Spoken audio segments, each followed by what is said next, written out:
Hi everyone, Kim here at Olive City Homestead. I'm in Northern California, Zone 9B, and this is my permaculture homestead. In today's video, I'm going to be issuing a little bit of a challenge to all of you who love to garden, who love to grow things, and who like to experiment a bit. Whether you're a small backyard gardener, or you've got a small property like me, or whether you've got a larger homestead. In any case, this should be fun, and we'll learn something along the way and hopefully have something delicious at the end of it. So recently I did a seed haul video, and in that video I mentioned that my MIGardener order hadn't come in yet. Well, it just came, and the mystery seed I was talking about is here. So I'm super excited to share it with you along with 2 other seeds that I would love for some of you to grow with me. It's going to be interesting to see how they grow, and I'd love to see how they do in different parts of the country and even different parts of the world if you can get your hands on some of these seeds. Now, 2 of the seeds I showed you last time, but I'll remind you about them now, and I will, mention a few tips, a few of the growing requirements or suggestions so that we have our best shot at doing a good job with these, and then I'll reveal that mystery seed from MIGardener. All right, first up is the pepper, the Luchauer paprika pepper to be exact. And here's the deal. I didn't even know paprika came from a pepper, but now that I know, I want to grow these peppers and try my hand at dehydrating them and crushing them into my own paprika. Who would like to do this with me? I know some of you out there would. So let me know if you want to try your hand at paprika peppers. So this paprika pepper, it really is like all other peppers. It loves heat. So if you're going to start it now, which I am, start it indoors. A slight warming mat and some grow lights or a really sunny warm spot in your house will get it going strong. And then once it's really warm outside, you can transplant them out there.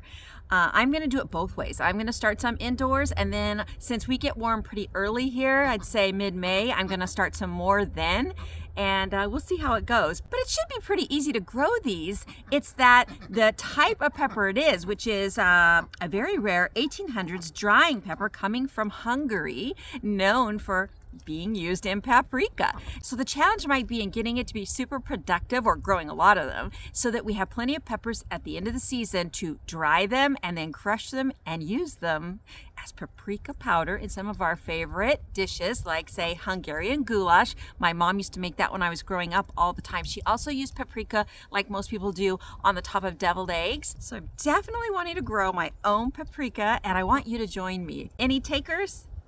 And next we have the caper seeds. Now these I am so excited about growing because I love the taste of capers, even though I was only introduced to them a few years ago.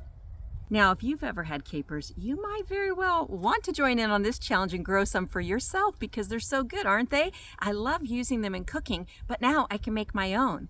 And it's really not difficult because capers, unlike a lot of other plants, need very little care. So capers grow in areas that are arid and have poor soil. So these plants are drought resistant. So I should mention right up front that there are 2 main varieties. I'm not sure if there are more than that, but there's the Capera spinosa, the main variety, and that's the one I have. It has some thorns on it. So if you don't like thorns, for instance, if you grow your blackberries with no thorns and that's just how you like it, well, then you might want to get the variety Capera spinosa inermis because it does not have any thorns. It's still drought resistant, though maybe not quite as much as the original, but yeah, it has larger leaves and it's thornless. In either case, though, you're going to get the same pretty much amount of production of caper berries is what they're called. Really what the caper berry is the ovary part of the plant. So you can either remove it before the blooms or after the blooms. Why not have those gorgeous blooms? And then as the flowers die back, those little tiny green berries are what you're going to use for your capers. Now, capers, like a lot of other plants in the summer garden, are not something you harvest all at the end. They're a plant that you would harvest these berries from every day or 2 and just pop them into the brine. This is how I harvest, say, my strawberry fruit tree because it harvests like a blueberry bush or something like that. You harvest them as they ripen, and that's the way you're going to get a lot. From what I've researched, they don't fruit a lot the first couple of years, maybe a half a cup of capers, enough for 1 jar of really delicious homemade capers. But after 3, 4, 5 years, you can get 4 pounds, 5 pounds, or maybe even more. They really like to grow in a rocky area, and it's best if you use a soil that is meant for like cactus and other succulents, because they just don't want any wet feed at all. So you want to put a lot of rocks around them, and I have a perfect spot full of rocks that I'm gonna arrange and have them growing up out of and try to get it to look supernatural. But yeah, really, once they're established, they don't really require any care at all. Now, the capers are only perennial in zones 8 to 11. So if you're in zone 8, all you over in Texas and Florida and such, you can do this. Just if you're somewhere that gets a lot of rain and humidity, you really want to use a lot of rock, and definitely that soil I told you about, that acidic succulent type soil. But you can apparently grow these in containers too.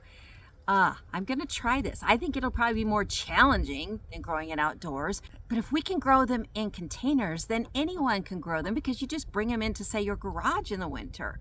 I think that this is definitely a challenge that a lot of you can take part in, and I got my seeds from EdenBrothers, but I've seen since then that they're available several places. So again, if you want the thornless kind, which I'm gonna look for now so that I can try both types, get the Capparis spinosa inermis. And if you just want to try the main kind, that's Capparis spinosa.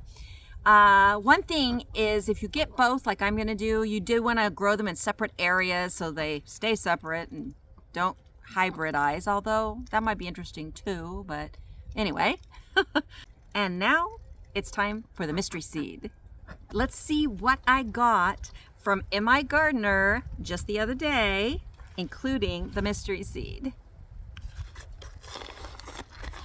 I only ordered a few things from them because I actually just intended to order the one mystery seed. But you know how it is. You get on the website and you're like, oh, that looks good. Oh, that's interesting. Oh, I need some of those. So I ended up with apple blossom snapdragon. I love snapdragons.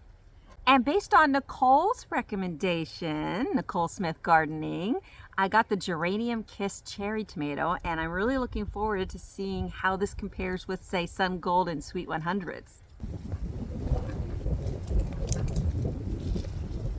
Oh, it's so windy out here now. I should wait for it to die down a bit, I think. So I had to replenish my supply of red noodle beans, because of course I did. Red noodle beans are so good. Those long things are so dramatic, and they just taste delicious. Also got some more sorrel, because even though my one big plant has been going strong for 6 years, I decided, you know what? I need to have it somewhere else so that my chickens can have even more of the snack they love the most. Plus, it's really good in stir fries. All right, time for the mystery seed. Coffee. I am going to grow my own coffee. I love coffee, and it's time. I've thought about it in the past, but I watched a few videos from MIGardener and a few other people, and I think I can do this, and I think you can do it too.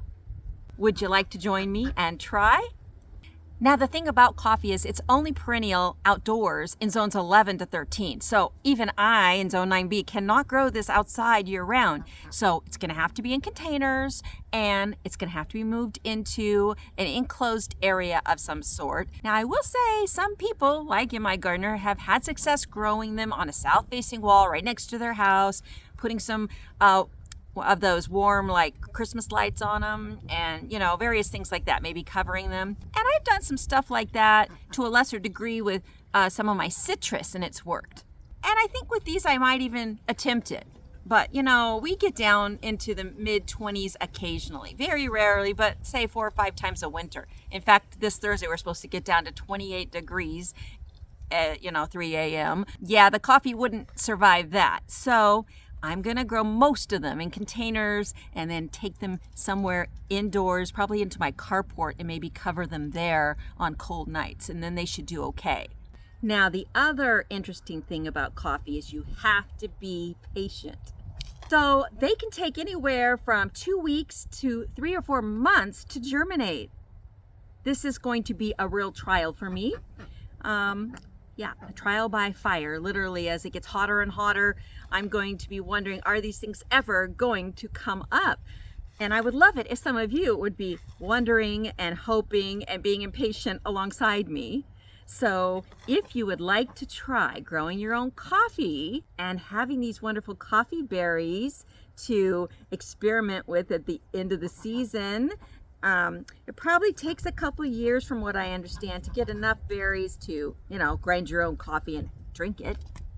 But I am willing to try. Fruit trees were worth the wait, nut trees were worth the wait. And I definitely think coffee and capers are going to be worth the wait too. Don't you? Now, I wanted to mention that Angela over at the Woodland Gardener, she gardens in Southern Ohio. She's the one that inspired me, motivated me to finally get around to planting coffee because she's doing it too. And I told her, hey, Angela, wouldn't it be cool if we got a few other people to grow coffee with us? So that's what's behind all this. And then I just added a few other challenges into the mix because it's always so much fun to experiment with all kinds of things, isn't it? So what have you got to lose? Nothing. It's going to be fun. And at the end, you might just have this wonderful thing you can brag about to all your friends, but more importantly, by far, you can enjoy for years and years and years to come. So thanks for joining me today, everyone. Please let me know in the comments if you're going to join my experiment on any of these or maybe all of these seeds. You have plenty of time. It's only mid-February, so go ahead and order those seeds now. I will leave links down below to places you can find the seeds, and I'm sure there'll be other places you can find them too. Remember, everyone, you can create the garden and the life that you want. So why not start right now? See you next time.